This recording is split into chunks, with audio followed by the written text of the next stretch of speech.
إلا ما علمتنا إنك أنت العليم الحكيم. جزاكم الله خير for waiting for so long. And when Sidi Faisal contacted me, Faisal on the left and Faisal on the right now. So when Sidi Faisal on the left contacted me just before I went to Umrah, I arrived from Medina this morning, and I suggested that we talk about this topic, which I have delivered before in Singapore and in Canada. And this presentation is based on a few readings together, as you will see at the end, mainly on a book by Guy Eaton called The King of the Castle. King of the Castle by Guy Eaton, rahmatullah alayh. And I believe that certain books should be read. It's almost like fard ain that Muslims have to read them. And I was saying to some of our students for the last few years that awareness is fard ain. To be aware of your time is an individual duty, especially at this age where we definitely face problems and challenges from our communities and our societies. We have to be aware of what is happening, otherwise we lose our children. And the sacrifice here is really, really big. It's not something that is far from you. And let me start by giving you a bit of a background to a topic that's very relevant to this, but it might need possibly another time to talk about that. At the beginning of towards the 1800, a change has happened to Europe specifically that crept outside of Europe afterwards and changed the face of the earth. That change that has happened has divided time into what is before it and what is after it. That change is summarized in a word that we pronounce all the time and we repeat all the time without knowing what it actually means and what are its implications. It's a word called modernity. So we have the postmodern world and we have the pre-modern world. Everything before modernity is called pre-modern, and everything after that is called what? Postmodern. And people take that lightly. They don't understand why is that so significant. Modernity and modernization are two different things. Let's establish this first of all. That modernity and modernization are two different things.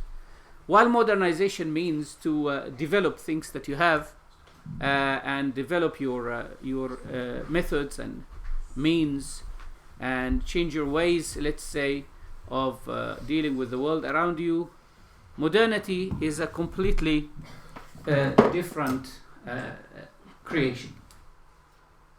And to sum it up, Sidi, Bismillah, please.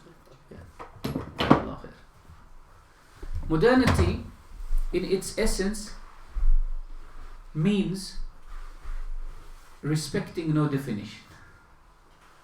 That's why it's so difficult. It's so difficult to define modernity. And if you ask anyone, they would say to you, well, there is no clear definition for modernity. Even modernists themselves, they differ amongst themselves. And because of that difference, they try to define. Some of them don't believe in what we call post-modernity. They still say, well, we still live modernity. To sum up what modernity is in its core, it's dividing the world into secular and religious, secular and sacred, and empowering the secular against the sacred. And that empowerment had its implications and had its history in Europe. The church in Europe has played a significant role in raising people's antagonism against religion. Right. Can people settle down? Right. So the history of the church in Europe has played a significant role in making people antagonistic against religion because of the contribution and the participation of the church in shaping politics, supporting royalties, and all of these things.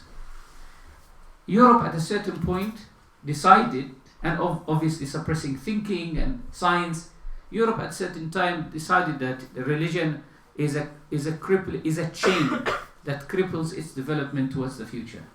So they decided to chuck all of this into the bin and empower the secular over the sacred. And from that point onwards, the secular started to define what the sacred is. So it decided even to redefine the role of religion into the society. So religion is no more able to enter into what we call public life. So religion became a private affair. It's an individual relation between you and your Lord, and that's it. And even that went further to decide that religion should not even exist, and so on and so forth. It's a whole big topic that we can't actually put in a few minutes. And this has been the work of my PhD. I've been working on just this little area for the last 1.5 years. All of that might not have been relevant to us as Muslims until it came to the Muslim world. When modernity was exported to the Muslim world, and there is also difference between academics on when did it come to the Muslim world. The very common belief is that it came with the French expedition in 1798, when Napoleon decided to invade Egypt. And he brought with him a lot of scientists who brought gunpowder with them. And Muslim scholars in those days were shocked to find something called gunpowder. That was like a change. That's something they haven't seen before. And instead of facing the French who were invading their countries, they took refuge to the castles and started reciting Ya Khafiy al-Altaf najjina mimma nakhaf, or one of the secret help, save us from that which we are afraid of. From that day on, Muslims started to think about why is Europe so powerful and why are we so backward, and that has led to a change in the mentality of the Muslim world. How can we make Muslims powerful again? So some Muslims thought, let's adopt European ways of thinking, and others said, well, let's reconcile Islam with what modernity, with that European product. And some other Muslims said, no, let's reject this completely. And others said, well, we never had the problem that Europe has had, therefore we don't have to change our ways. That shows us that Muslims have gone different paths in responding to this European product. Those who have said, well, Europe has managed to become powerful because it has turned its back to the sacred religion, we can call them nowadays secular Muslims. Those who have said, well, let's actually reconcile European values with Islamic values. Well, Islam has the core values of equality and this and the European way of thinking. We can call these people reconciliationary Muslims. They try to reconcile. Or they loved to be called reformist Muslims. Sometimes they love to be called liberal Muslims. Sometimes they love to be called progressive Muslims. Well, different names, but it's the same thing. And those who have decided, well, there is nothing good about Europe at all, just get rid of it, get rid of this product, we don't like that. These individuals, we can call them rejectionist Muslims. And then we've got a final group that said, well, we didn't have this problem. It's like a husband and wife had a fight with each other, and you and your wife are having a good life. Why should you bother about the argument that they had? This is not your argument, isn't it? Why should your wife say, well, I'm afraid that you be like this and this and this and that? That's not me. That's a different individual in a different context, in a different challenge. So those individuals, we call them traditionalist Muslims or traditional Muslims. Looking at each one of these and its implications in the world today, and how, unfortunately or fortunately, rejectionist Muslims who refuse modernity completely are in fact modernist, because they adopt modernist ways. By the way, you can claim that you are very fair in criticizing others, but you are doing exactly the same that they're doing to you. You've got to be fair in when you criticize unfairness, beware of being unfair. Right? So, without delving into all of this and into this whole topic, we can talk about what are the ills and the diseases and the ailments that modernity has produced and has impacted our life with. Because nowadays we live within this, isn't it? if we think about ourselves not very long ago, 20 years ago, who is 30 years here? If you raise your hands, 30 years and above. I'm not going to ask 60 years and above, so 30 years and above, yeah. Right. Anyone who's 30 years and above can still connect to the time when there were no mobile phones, isn't it? Does anyone have a good memory of that? I think life was much better, isn't it? We would visit each other, we would talk to each other. And did you feel missing anything, Sidi, at that time? Life was okay, right? So we need to think about the implications of what has happened to us in the last 20 years. That's not long ago. Modernity has left its impact on us, whether we like it or not. And today we're going to talk about some of these implications. This presentation is called In Pursuit of Happiness. Man, each and every one of us, looks for happiness. We want a felicit life, a happy life. And we are lost between three things. Something called restraint, deprivation, and another called annihilation, losing yourself to what the world around you. So you either reject or basically to switch off from the world, or you lose yourself in the world as it is. You lose your identity. You live in this what we call fluid state that's called modernity, where there is no definition for anything. So what's the definition of a family? We don't know. It can be anything. What's the definition of a child? We don't know anything. What's the definition of this? What's the definition of this? And in fact, we realize that even our language has changed in order to serve this lack of definitions. So for example, son and daughter have been replaced with the word child. And that's a very neutral word. Father and mother have been replaced with the word parent. That's a very neutral word. And unfortunately, we don't realize the implications of this. And in between them, there is a balance that we will be talking about today. I would like to start with an introduction to this topic from the Alchemy of Happiness. Imam Al-Ghazali says that man was not created in jest or at random. We have a purpose of our existence, but marvelously made and for some great end. Although he is not from everlasting, yet he lives forever. And though his body is mean and earthly, his spirit is lofty and divine. That's why they say that man is a combination of two seas. The sea of the world and the sea of Akhirah. He's got an angel and Satan. He's got an angel and devil in him. Each and everyone knows that. In fact, the very creation of man from dust and water shows the two. When in crucible of subsistence he is purged from carnal passions, he attains to the highest. And in place of being a slave to lust and anger, becomes endued with angelic qualities. Attaining that state, he finds his heaven in the contemplation of eternal beauty and no longer fleshly delights.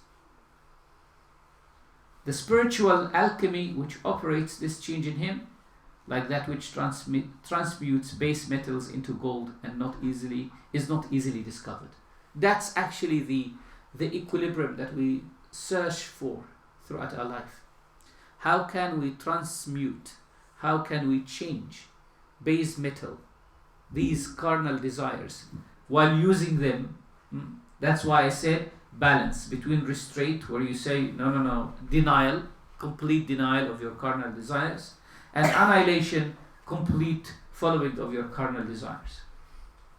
And every picture in this, every photo and picture in this presentation has been selected with intention and with a lot of focus.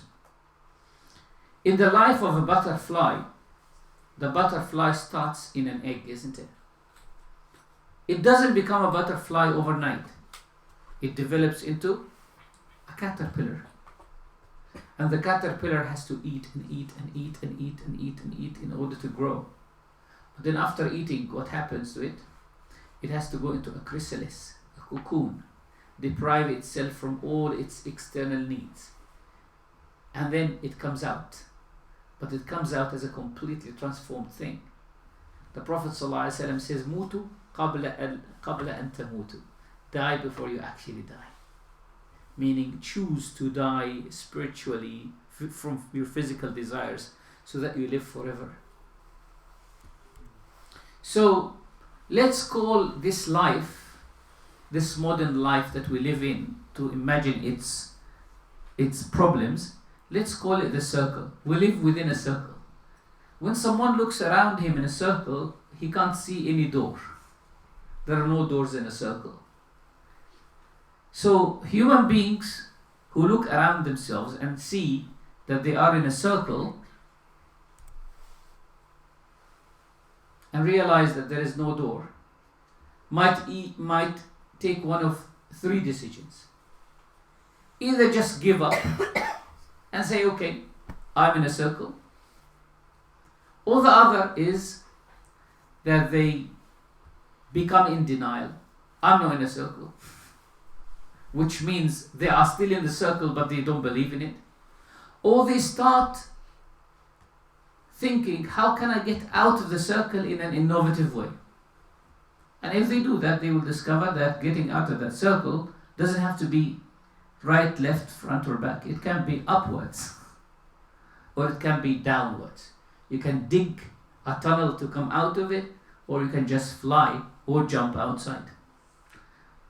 Interestingly, these two directions, one refers to the heavens and one refers to killing your desires or restraining them. But before we do that, we need to understand today what are the challenges that keep us in the circle and how can we face these challenges. So we'll talk about the challenges and the exits. One of these challenges is called speed. One of the problems of modern life is what? Speed. Everything is very speedy, isn't it? You have a car, it's very, very speedy driving over the road. Planes, even though speed is good, essentially it's good. That's why we call for it, speed up. But when it reaches a specific level, it becomes so dangerous. Therefore, we say to people, reduce your speed. So that's challenge number one. But what does speed? Why is speed quite dangerous? Because it brings with it some problems. One is called subjectivism. What do you mean by subjectivism? Forgive my terminology today. Subjectivism is to make everything subjective. What does that mean?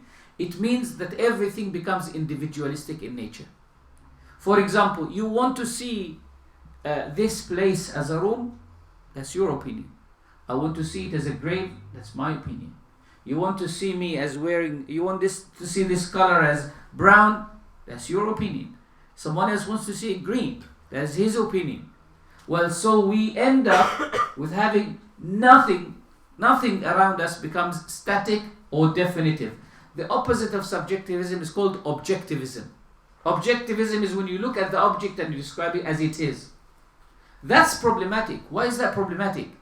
Because there will be no common language between human beings. You say something and I say something else. And if everyone creates a definition of his own for things, so how are we going to communicate as a community or as a family? If you, for example, you bring a kilo of meat for your wife to cook and you said, where is the meat? And she says, which meat? You only brought chicken. There will be no definition of anything. So subjectivism comes with speed. Why is that? Because when things move very quickly, we don't have a static definition for anything. One of the problems that come with speed is what we call moving environments. And I will mention each one of these. I'll mention a quotation. Moving environment is basically when you don't live anymore in a static place. You keep moving, whether in your workplace or even in your house. And the third problem is something called multiplicity of pseudo choices. When there is speed in fashion, in production, you think you have a lot of choices. Let's, for example, we go to Tesco and we want to buy some tea. How many options do we have on the shelf? Loads, isn't it? Loads of times. Well, but in reality, it's only tea. So you spend too much time thinking about which tea do you want. And you lose the point. You came here for what? For tea? To pick up a pack of tea and take it home. But because there's so many, you think you have a choice, but in reality you have no choice. The second problem is called materialization. This modern life materializes everything. Even spirituality is being materialized. So for example, we have these courses of self-development or reflection or yoga or whatever. Because the modern man has a problem. There's so much materialistic life around him that he needs to have a break, isn't it? So what happens if you want to have a break? Everything becomes materialized. Even the Umrah and Hajj that we do have become materialized. So 5 stars package, 3 stars package, 2 stars package, express Hajj, super express Hajj. Just go to Arafah and take another Arafah for free. Do a Umrah and a third Umrah for free. All of that. That's called what? Materialization. Even the materialization of the most sacred places.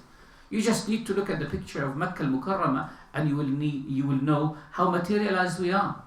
If KFC just sells its products right next to Mecca, that's called sacrilege. That's called disrespect of sacred places. So what happens with materialization? Man is degraded to the lower level of animalistic value. Basically, man becomes a consuming being. Everything is produced for him to eat or drink or just be over busy with his or her body. So how do you look? The second problem is consumerism. And the third problem is what we call inhumane technology. Technology in essence is not a problem, but it becomes very inhumane. How? Just look at how the machine has replaced man in so many things.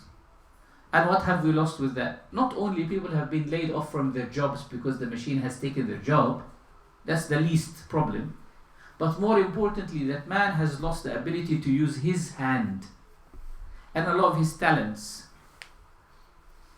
The third issue is called fragmentation. We live in a very fragmented life. What do we mean by very fragmented life? Anyone who works in factory today works in a small or even in a big company or a corporation. What do? If you work in accountancy, for example, you don't do accounts from the beginning to the end. You just do a specific part of that. So you don't see a holistic thing. You just focus on a small bit. And we'll talk about fragmentation and its problems. One of its implications is loss of talent. And one of its implications is what we call isolation in cities. Look at our homes nowadays. A lot of people who buy houses nowadays, if they look at these houses, they don't know that these houses that they have were possibly half a house or 1/3 of a house that was there 100 years ago. Just to compare that, compare it to the house that you have in Pakistan, for example. Like you have a mansion, isn't it? Like it's even worse for people who live in flats. Very fragmented. People don't actually communicate with one another. People live in the same place and you possibly don't know the name of the neighbor that you have living next door. That's isolation in cities. Just get into the tube and see how people are focused on their own lives in the morning. Everyone has his phone, subhanAllah. And finally, something called negotiating religion. Because religion is essential to the life of man, and religion found itself alien in this society, so it had to renegotiate its status. I mean by renegotiating religion is people, as we live in a materialistic society, they think that the only way to introduce beliefs and products to individuals is by giving them discount, isn't it? You want to attract people, so give them what? Discount. Religion becoming a product itself, it gives people discount. So what do you want? You're upset with religion. Yes, this whole idea of hijab, I don't like it. It's just tough. Okay, no problem, sister. You can be a good Muslim without a hijab. Well, but hold on. This is not my father's religion. It's not your father's religion. Your father didn't make it up to give discounts as you wish. This is the religion of who? Allah subhanahu wa ta'ala. So you can't actually give discount, a rukhsa, a concession, except with a text. You can't just observe the context by abrogating the text. This whole idea of text and context, giving priority to context over the text, is quite dangerous. And finally, and I hope I will not go into that today because that's quite big, it's called the trap of language. And when we talk about language, our language has been scientized.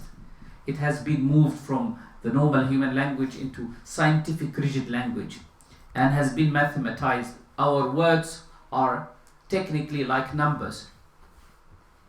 You know, when we say 1, the essential quality of numbers is they can be fit into any context. When I say 1, it can be 1 apple, 1 house, 1 room, 1 country, 1 ocean. It can be anything, isn't it? But human language shouldn't be like this. So when I say Faisal, it should refer to 1 individual, isn't it? Unique. But nowadays, if I say development, what does it mean? You tell me, what does it mean? Education, what does it mean? Information, what does the word information mean? So our language has been mathematized. In other words, it has become like these numbers that have been changed and they lost their content. And finally, there's something called manipulation of language. These are the 4 traps that I have managed to put together with 12 subtitles. We'll take them one by one. Speed. Pseudo choices. The first implication of speed is what? Pseudo choice. They say that speed makes it difficult to choose. Speed makes it difficult to choose. Imagine if someone brings a screen that has got images of an item that you want to buy. Car. Let's say you want to buy a car. And they brought 120 pictures of a car. Or different cars. And they put them in front of you. You need a few minutes to focus on each picture, and then finally what do? You choose. But what if they pass them in front of you like this? Will you be able to choose? No, you won't. Why? The pictures are there, your eyes are working, but your eyes have a speed that it can actually work at. If you overspeed, then you lose the ability to choose. Even though the choices are there, and they say, MashaAllah, our life is very colorful. You can actually choose so many things. Yes, our world today has so many choices than the people who lived 50 years ago. But our ability of choosing has been maimed, has been damaged. Why? Because there's so many. So speed makes choices difficult. An environment that never stays still can only breed men whose capacity for choosing is maimed and shaken. So an environment that we live in, it doesn't stay still. It keeps moving and moving and moving and moving and moving and moving and moving and moving. Look, ask yourself, what phone do you want? Well, by the time you think what phone do I want, there are a few more models that have come up. So you decide, no, I want this. Oh, you know what? I actually want that. Oh, you know what? This one looks better. So what happens is human capacity can take a specific speed. When that speed is increased, human capacity becomes frozen. Like a computer that can take a few commands. Once you increase, the computer freezes or breaks down. The second problem is what we call subjectivism. If someone is in a vehicle, if someone is imprisoned in a vehicle, and this vehicle is always moving, he will be only seeing what he can see from the whole of this vehicle, and he won't be able to have a holistic picture. So the subjectivism of our age has a good deal to do with this imprisonment in a speeding vehicle. We made this vehicle ourselves. Subjectivism makes a person unable to realize the reality of his action and their consequences. So for today, if someone comes out and he says, I don't believe that certain things should be done in a specific way, and the society says, no, you're wrong. That person will be accountable in front of the society, isn't it? If, for example, someone says, I don't believe that I should drive on the motorway at 60 or 70 miles an hour. If there is authority and there is what we call societal consensus, people will say, you're wrong. If you overspeed, you will be in prison. But if the society breaks down and we decided that everyone can drive at the speed they want, that's called subjectivism. Or you want to drive at 70 miles an hour, it's up to you. You want to drive 60 miles an hour, it's up to you. 90 miles an hour, it's up to you. So what we will end up with, no one can be subject to any accountability, isn't it? So that's lack of accountability that we have in our society today. And there are loads of examples that you can think of in your own time where there will be no accountability. Let's take education, for example, since we are an education institute. What shall be the content of the education that we present to our kids at a young age?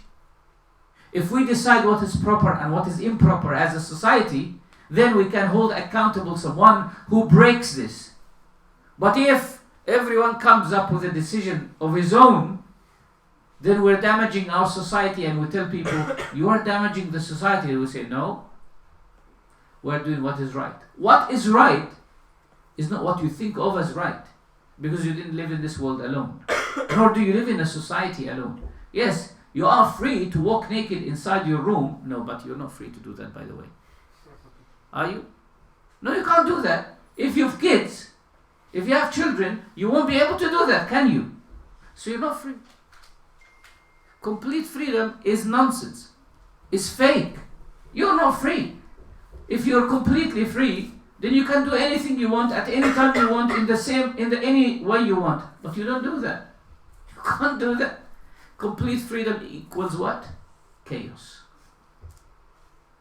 And chaosness or chaotic society is not a society. The final thing is moving environment. And let me give you a background of this. Many of us come from countries where families normally own a house. Or even those who are born here, you grew up in your parents' house. That house has been there for so long, isn't it? For so long. When you go back, when something troubling happens to you, you only go back to your mom's house. If you are going to be homeless, you know that there is your mom's house that you can go back to. That is called a static environment. And when you go back to your mom's house, you will find all of these pictures on the wall that draws the timeline of your growth. Your mom still keeps them. So you know where you were and where you are. Only then you can see if you have achieved something in your life or not. But if you look at yourself separate from your mom and dad, and you don't have a house, so you rent a place, and then a couple of years later you rent another place. Tomorrow you get a job in Switzerland. You pack your luggage because you don't have much. You just have a few things that can fill 2 bags, and you move. 6 months down the line, they tell you, we've laid you off, we don't want you anymore. No problem. You pack up the same 2 bags and come back. The next morning you get a job offer from Qatar. And then no problem, it's the same 2 bags. You keep moving. When will you have time to actually build and compare what you have achieved in your life? You don't even have time to open the bags and take your certificates out and put them on the wall to see what you have done. Traditionally speaking, human beings have to have a place that they belong to. And by the way, this place, even if it is not usable anymore, they don't like to sell it.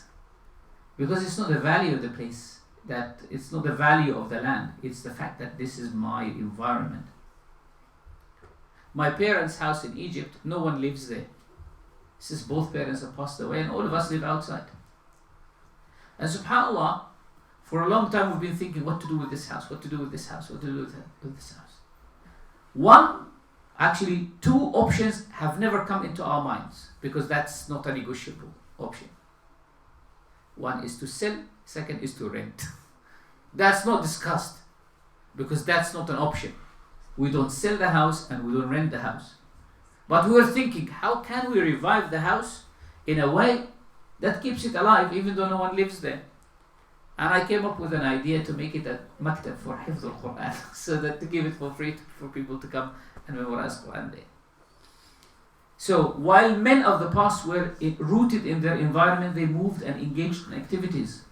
This is what we call protected environment. They were able to observe their life against the background and grow spiritually. They say movement is a characteristic of human beings, not of environments. Let me give you a very good example before we move on. When a small plant is reared at a young age, you move it from what? From a jar to another jar. But once you want this plant to grow as a tree, you don't move it anymore. You have to put it in land and leave it. In order to grow as a tree, it has to be left in one place. This is exactly what humans are like. Again, property here is not seen as something that you own. It is something that we call protective shell. Do you know how bananas become yellow? Does anyone know? They have to be deprived from the sun. They become green. They have to be deprived from the sun. When we used to have bananas from our tree, our garden, we used to bury them in haze. The haze that come from wheat. We used to bury them in haze for 3-4 days or a week. And then when they come out, they are actually yellow. The second problem is called materialization. The first problem with materialization is called inhumane technology. Why is technology inhuman? Look around me here. How many gadgets do we have? So many. Who made all of these gadgets? Who made them? Who made them? Humans. You actually live in an environment that is made by you. That's called second-hand environment. If you want to grow, you have to live in a first-hand environment, which is an environment grown by Allah subhanahu wa ta'ala. That's why you find yourself out in nature.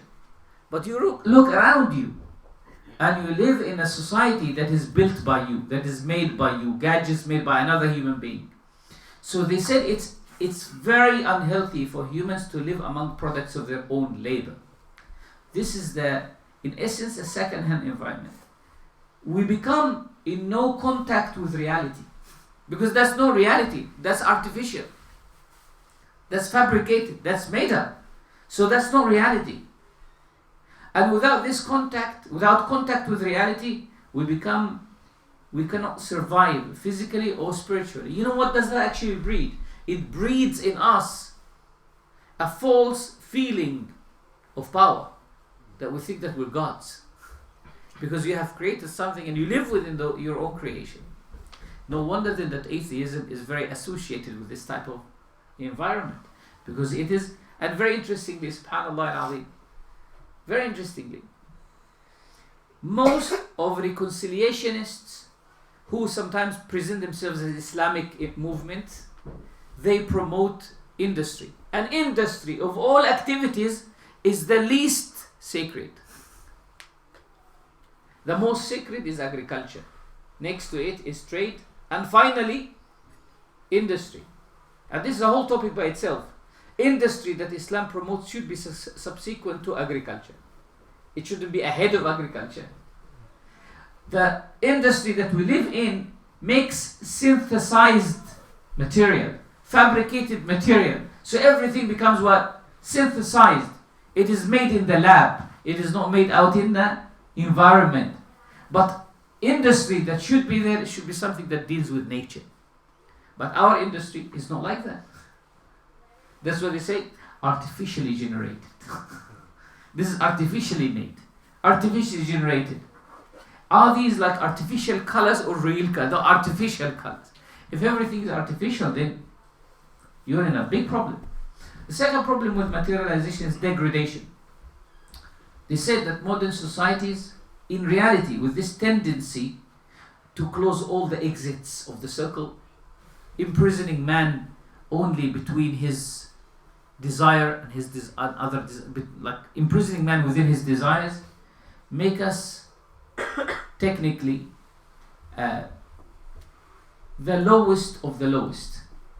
So, with their tendency to close all exits, level all heights. If you look at the society today, any unique feature of a human being is being eliminated to make molds of human beings that are exactly the same. So for example, if you look at food chain restaurants, they don't produce any unique meal for you or me. If you go to all of these chicken and chips shops, what do you ask for? Do you ask for a specifically tailored meal or just a number? I want meal number 4. I want meal number 5, please. Oh, by the way, I don't go to these restaurants. It's just like to, alhamdulillah, boycotted that like at least 5 years ago. So just as a side note. But if you go to any of these restaurants, you don't have anything customized to you. But the only thing that's customized to you is your mom's food, by the way. So human beings in that environment, what happens? Every heights are leveled. Land is being the same.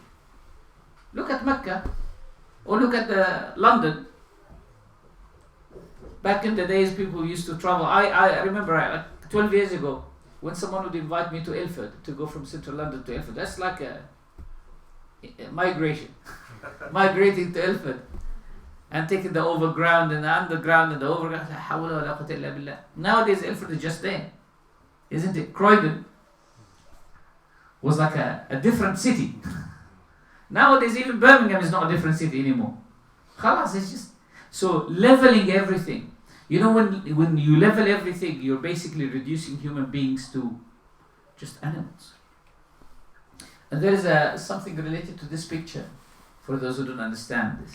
There is a myth in old Greek society. It's called the Procrustean bed. Has anyone heard this word before? Procrustean bed is a bed that belongs to a man called Procrustes. So they said this man had a hostel or a hotel where he would invite the passers-by to spend the night.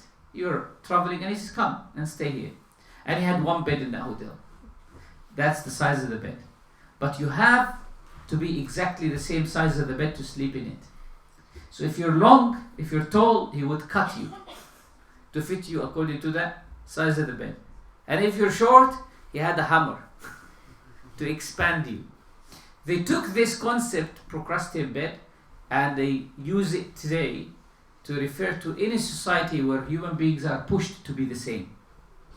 So they say, for example, a government is doing a Procrustean bed policy. This is a Procrustean bed policy. Basically, everyone is being modeled the same. So that's degradation for human beings, because Amir's face is different from Faisal's face. His choice, you and your brother, two different human beings. But when we try to make everyone the same, what are you producing? Artificial technology, robotic life. Finally, is what we call consumerism. Why consumerism is quite problematic?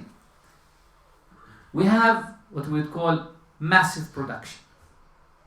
With modernity and support of industrialization, an essential theme in modernity is industrialization, moving towards industry. We ended up with all of these massive production processes. In order to produce massively, you have to consume massively. Otherwise, where would the products go? People have to consume massively for the society, for the factories to continue producing. So there has to be intensive production, intensive consumption. And what has happened with this? We started to imitate the wastefulness of what are usually called the lower forms of nature.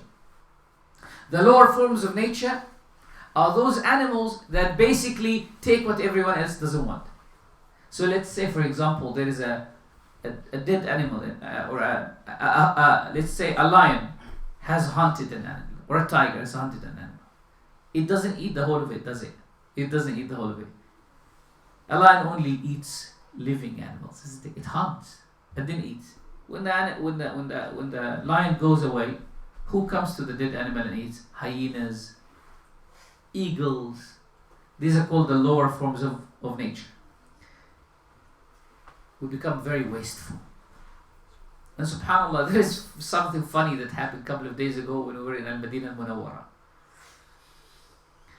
Every morning we go for our breakfast as usual, and then the waiter in the restaurant came one day and said to us, me and a few brothers, "Thank you very much.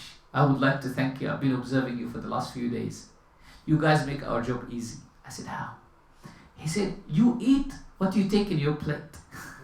So one man can come and pick up all the plates. Everybody else, they fill 2-3 plates and they eat 1/4 of the plate and they leave it.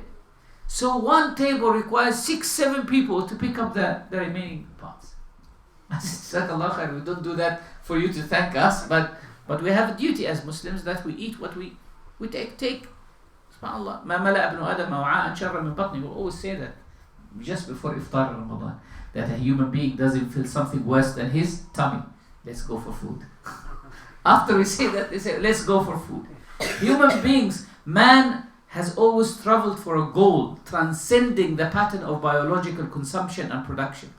To condemn human beings to something other than this goal and make them just focus on consumption, by the way, not just food consumption, material consumption. Like, look at your wardrobe. How many jackets do you have, and do you actually need them? Or need all of them? How many watches do you have? How many things do you have? Like TV. How many TV screens do you have at home?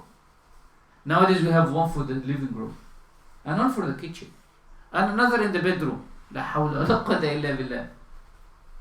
Like, how much of what you have do you really need and do you really use?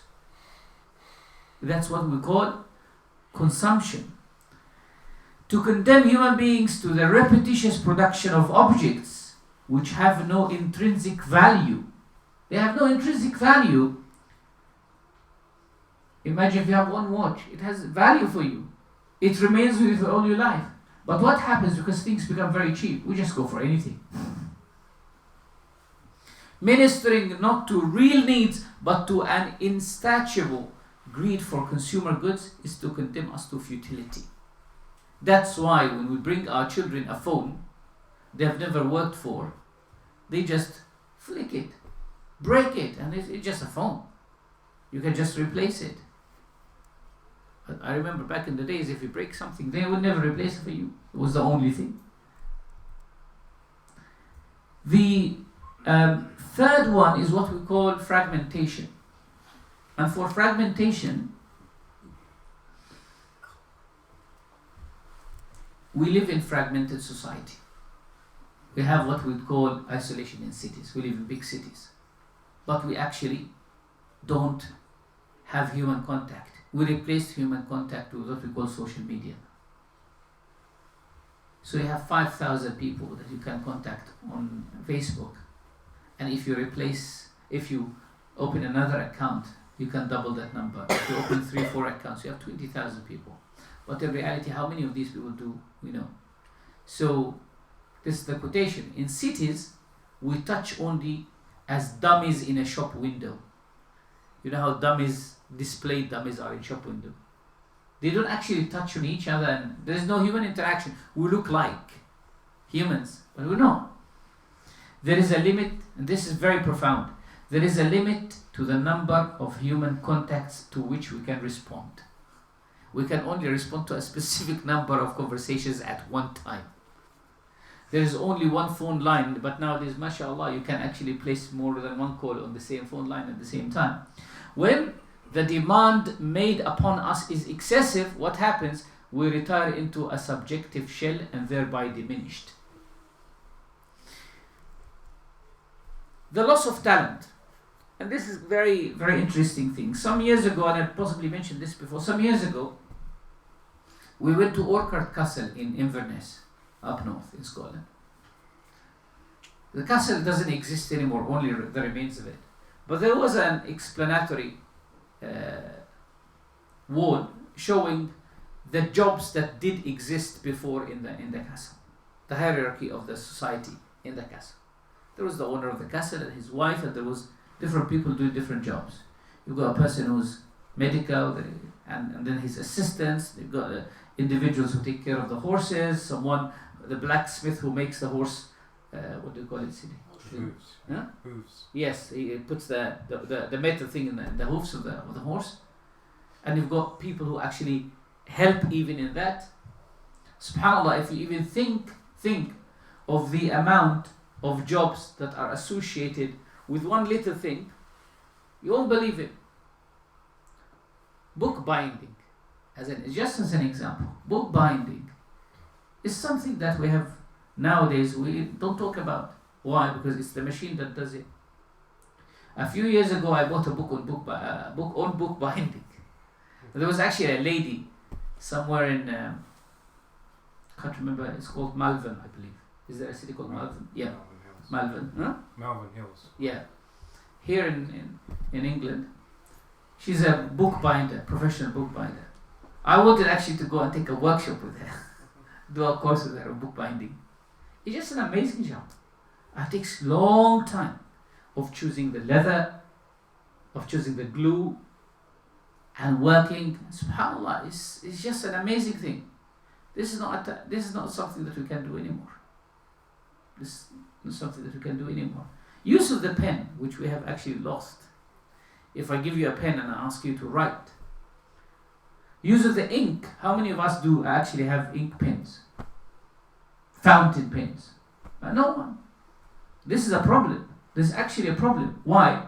They used to know the students from the color of their clothes. How? When you fill your fountain pen, some ink will drop on you, isn't it? So they would know. I remember when we were children, we used the lawh, which is like a metal piece. We used to write our Quran on it. And for that, there are two types of pens that you can write with. Basically, you use a bamboo with an ink pot. And you write and then wipe. Write and wash it out. But later on, when this became a bit of a challenge, we used something called qalam kubiya. I don't think this exists anymore. Qalam kubiya. It's basically like a pencil, but you have to lick it. Seriously, it's not dangerous. It's not unhealthy, but you have to lick it, wet it with your tongue and write.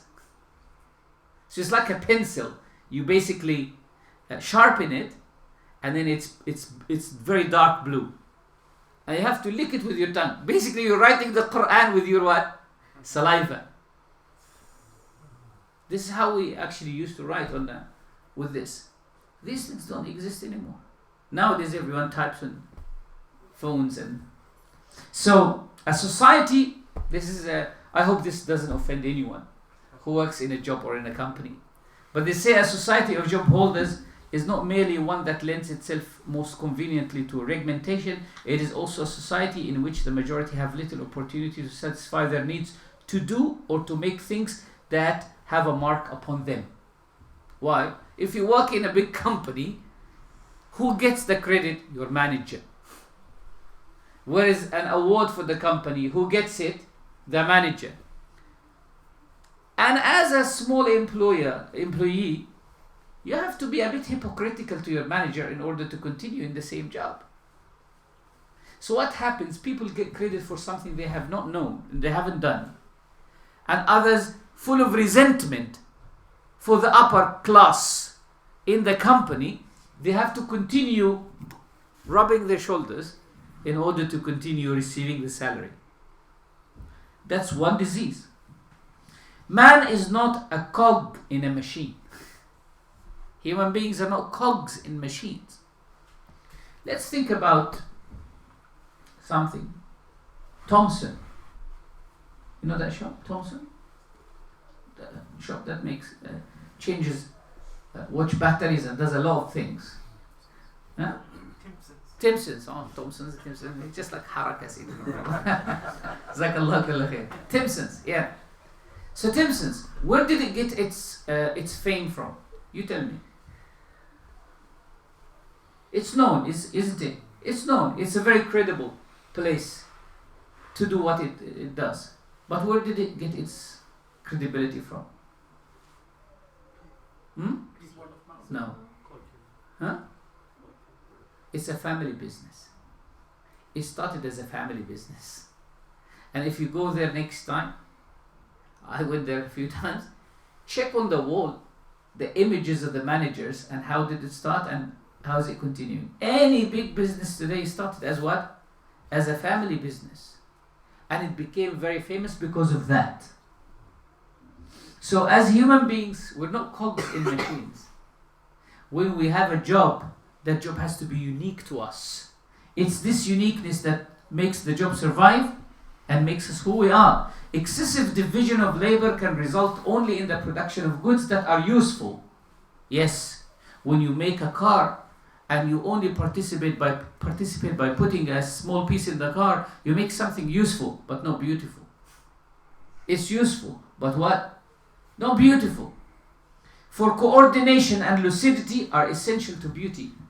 When you just make a small piece, you don't know if it will work function in the context. No, it just functions as a text.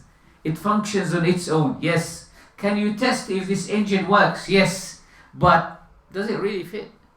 Have you ever seen a painting where a few people participate to that painting and then all of them get the credit? Now, when someone wants to produce an artwork, it has to be produced by an artist. One individual does that artwork. When he sees all the colors, he sees all the pictures. That's why agriculture is very human. Why? Because you start by a seed and you look at it growing, it breeds your iman alongside. You see the product of your own work and it grows in you this sense of trust and this sense of surrender. Because at any time there could be a natural disaster that destroys all your produce and then you don't get anything. The labor of a few months can just go in a second. But you're cherishing something. And with this loss, what we have lost as well, our ability to grow up our own children. Because rearing plants is similar to rearing children. And if you can't do this, you can't do that. So you think you can make your children. You can manufacture your children. You have to be like this. Well, he's not a machine either. They say he who makes parts of things cannot be an artist, but a coolie. Very robotic individual. I will overlook this one because of time, Asidi, and I will just go to the getting out of this. Possibly another time, inshallah, we can talk about the trap of language. And so exit. That's the solution now. Exit number one should be in looking for another dimension.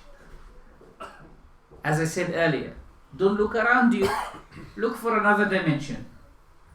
What do we mean by another dimension? You need to bring back this life into the context of other lives. As human beings, we had a life before we came here and many lives that is after. When you see life only as a drama on its own, as a beginning and as an end, that's problematic.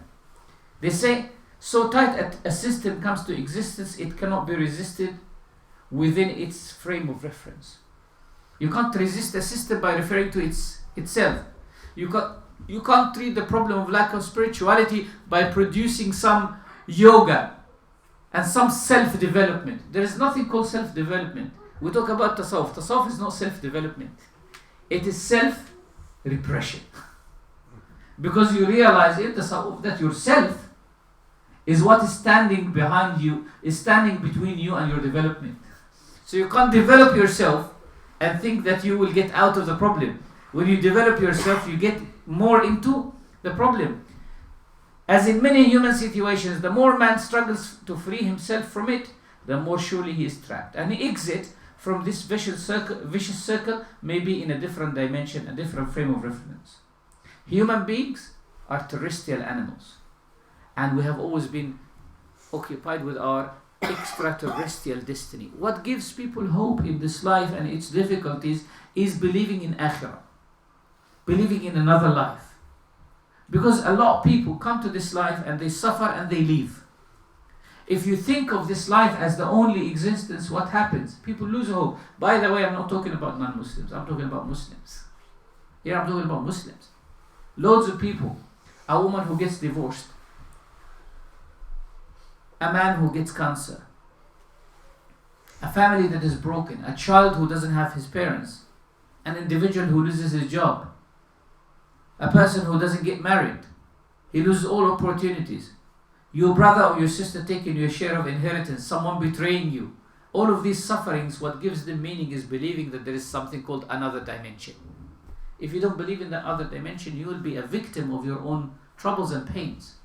And you will come as one of the two. Either you will go to drugs, spiritual drugs, by just taking more and more, plunging yourself, immersing yourself in the society, or becoming in denial. So human beings should believe that this life is an episode. You cannot judge it in isolation.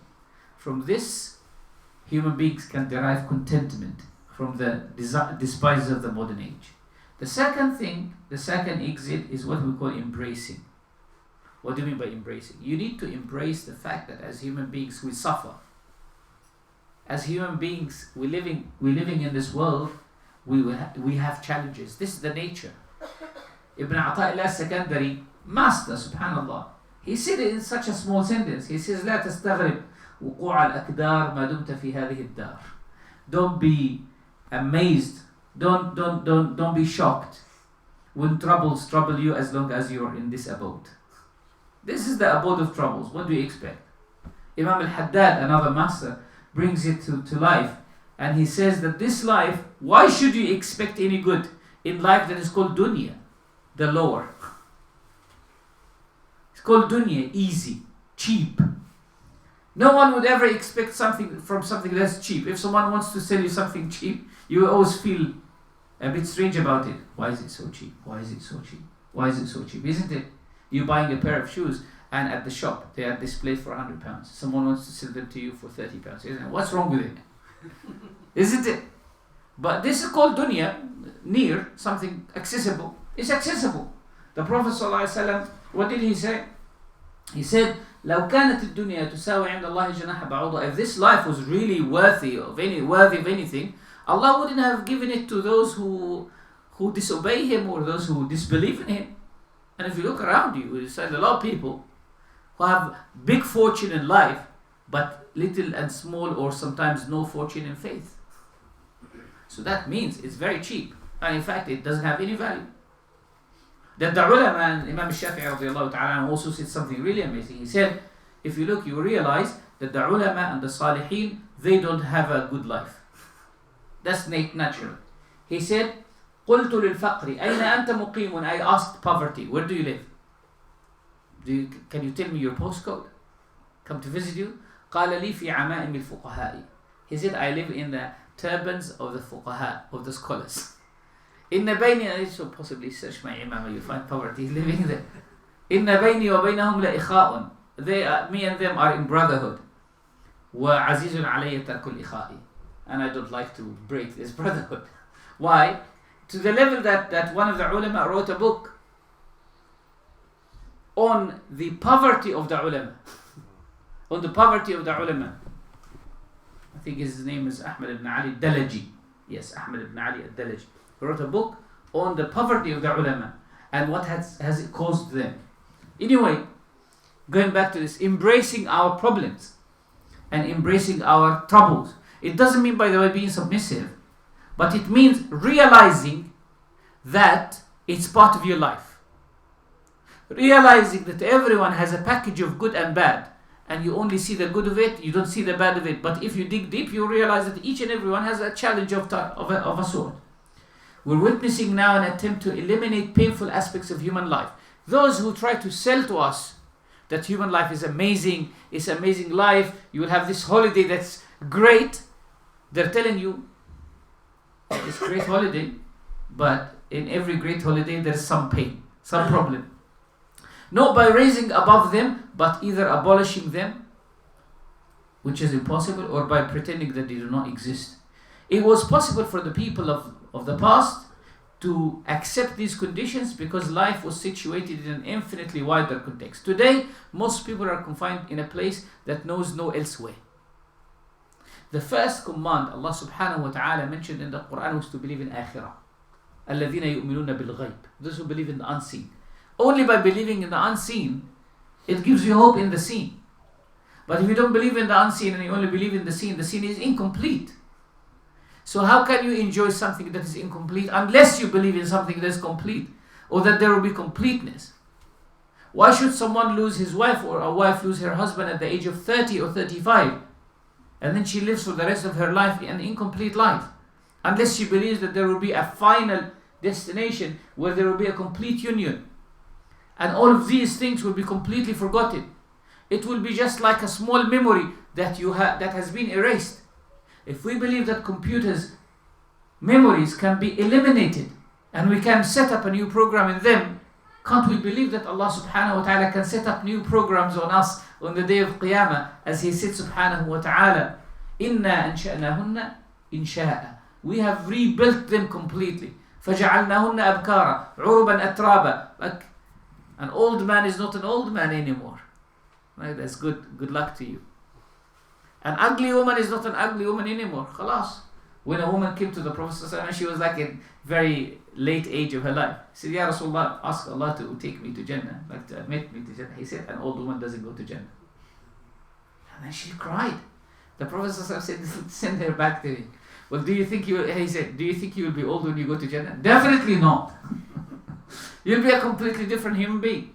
That's why our sisters, sometimes they get very irritated when the Quran mentions Al-Hur Al-Ain, isn't it? So she says to her husband, listen, my wife says that now.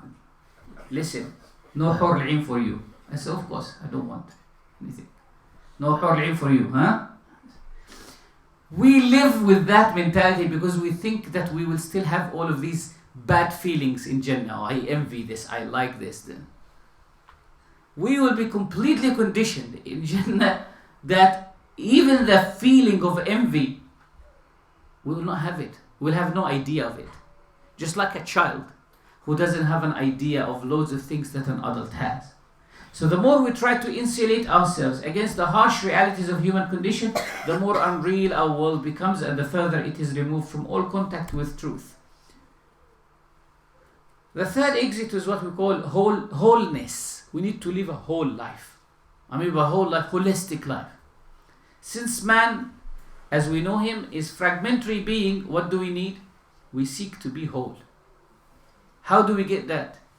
By associating ourselves with the whole. That's subhanahu wa ta'ala. Allah subhanahu wa ta'ala. Associating ourselves with meaning. If someone lives a life which doesn't give any meaning, seeking to get meaning from it, he is basically digging a well in a place that doesn't have water. Like this man, this poet who said, وَلَا تَرْجُ السَّمَاحَةَ مِنْ بَخِيلٍ. Don't hope for generosity from a person who is stingy. If a person is known to be stingy, how can you expect him to give you anything? فَمَا فِي النَّارِ لِلظَّمْآنِ مَاءُ. For there is no water in the fire. If you're thirsty, you can't find water in the fire. Value is reflected in holes, in big paintings. You see a house as a house only when it's complete. When it's a wall, it's not complete. Not in fragments of fragmentary operations. That's why, how can we put this practical? How can we make this practical? Each and everyone here is a job holder, so unfortunately we are insulated in this fragmentary life. Do something that is holistic, even as a hobby, at home. As a hobby, start that with your children. One of our brothers, who was actually a doctor, he came to me once and he gifted me a pen, a fountain pen. I said, MashaAllah, where did you get this from? He said, I made it. So he told me that's a life experience that you can benefit from. He had a teenage son who used to watch YouTube quite a lot. You know, as our kids, they are attached to their gadgets, and even our adults. So he wanted to kind of give his son a replacement, an alternative. What did he do? He had a shed in his house, So he brought a small machine for making wood, engraving wood. And he watched some tutorials. And he took his son with him to help him. And they started working on woodworks, producing bowls, plates, all sorts of things, mashallah. And he went to the level that he started buying these fountain pen machines from China, from eBay, other places, and making the shell for them and putting them together. I said to him, mashallah, you can actually sell one for £100 easily. It's really nice, really, really, really nice. It's like proper woodwork. You would buy the wood, engrave it from inside and outside, and put the machine inside and just make it like a proper, like a Mont Blanc pen. And he said, I make that, it's not costly. And it takes time. I said to him, there's one more thing that you need to do. He said, what's that? I said, tasbihs. If you make tasbihs, I'll buy from you, definitely. And mashallah, he makes a lot of things. He sent me a few pictures. And he's a doctor. He said, you know what, Sheikh? Now, I wait for the time I finish my work to come home, have some food, and me and my son go into the shed. Because he's got one son and 3 daughters. And his son kept, if he's not watching YouTube, what does he do, Sidi? Huh?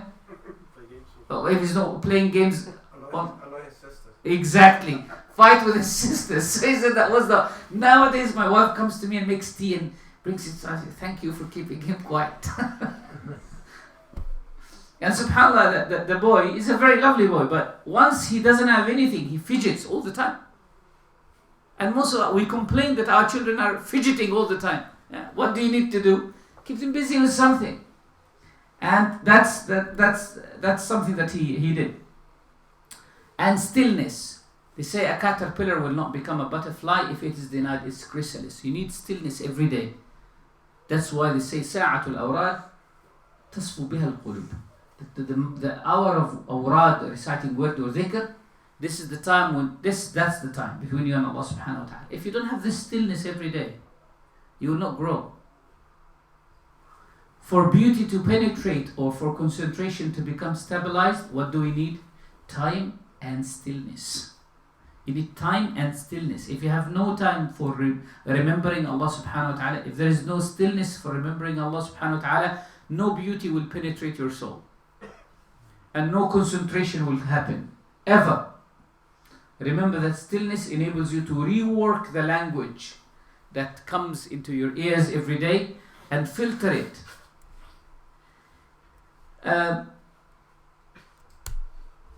This is a poem that I would like to conclude with. It's, even though Rudyard Kipling is someone that who's known for his colonial desires, and but of all his poems, this poem is very significant and suitable for the theme of today's talk. And I will read it with you. So it goes like this. He speaks to his son because he lost his son at a certain point of his life. So he says, if you can't keep your head when all about you are losing theirs and blame it on you. If you can trust yourself when all men doubt you but make allowance for their doubting too. If you can wait and not be tired by waiting or be lied about, don't deal in lies. Or being hated, don't give way to hating. And yet don't look too good nor talk too wise. If you can dream and not make dreams your master. If you can think and not make thoughts your aim. If you can meet with triumph and disaster and treat those two impostors just the same. If you can bear to hear the truth you've spoken twisted by knaves to make a trap for fools. Or watch the things you gave your life to broken and stoop and build them up with worn out tools. If you can make one heap of all your winnings and risk it on one turn of a pitch and toss and lose and start again to your beginnings and never breathe a word about your loss. If you can force your heart and nerve and sinew to serve, you turn long after they are gone. And so hold on, with there is nothing in you except the will which says to them, hold on. If you can talk with crowds and keep your virtue, or walk with kings nor lose the common touch. If neither foes nor loving friends can hurt you, if all men count on you but none too much. If you can fill the unforgiving minute with 60 seconds worth of distance run. Yours is the earth and everything that is in it, and which is more you'll be? You'll be? a man. And this is actually the purpose of today's talk, that we are in search of being human beings. You'll be a man, my son. I definitely encourage people to read this first book, King of the Castle, which is, for many people, is actually an eye-opener to think about our modern life and the problems of it. If you see my copy of King of the Castle, it's like really in bad shape, because there is markings everywhere, there is like highlights everywhere, ideas and quotations taken from the book. And in the King of the Castle, there's a reference to this book called The Human Condition by Hannah Arendt, who was a Nazi survivor, and she's a philosopher. She lived in the United States. And this third book is called Plastic Words, that talks about the fourth problem in the circle that we didn't talk about, how our language is being for manipulation, and it's one of those eye-opener. Possibly I'll send. It's a book that's not easily available, so I'll send a PDF copy to Sidi Faisal, and he can make it available to you. وصلى الله على سيدنا محمد وآله وصحبه وسلم والحمد لله رب العالمين.